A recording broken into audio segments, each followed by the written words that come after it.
Pour son premier voyage, le 10 avril 1912, le Titanic quitte l'Angleterre à destination de New York.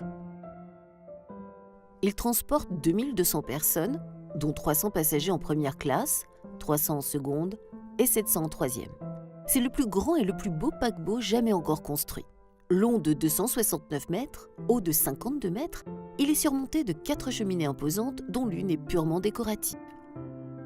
Le luxe intérieur est à l'avenant, du moins pour les premières classes. Piscine et bains turcs, gymnase, électricité et chauffage dans toutes les chambres, escalier art nouveau, dôme lumineux. L'orgueilleux navire est réputé insubmersible grâce à sa double coque en plaque d'acier. Elle est divisée en 16 compartiments étanches dont chacun peut être isolé des autres par une porte coulissante. Pour cette raison et afin de gagner de la place sur le pont, l'armateur a limité le nombre de canots de sauvetage. Le directeur de la compagnie veut battre un record de vitesse. Il ordonne au capitaine de pousser les feux malgré la proximité des icebergs. Dans la nuit du 14 au 15 avril, au large de Terre-Neuve, le paquebot ne peut éviter l'une de ces montagnes de glace. Comme il est touché sur le flanc, plusieurs compartiments étanches sont noyés et le Titanic sombre en 2 heures.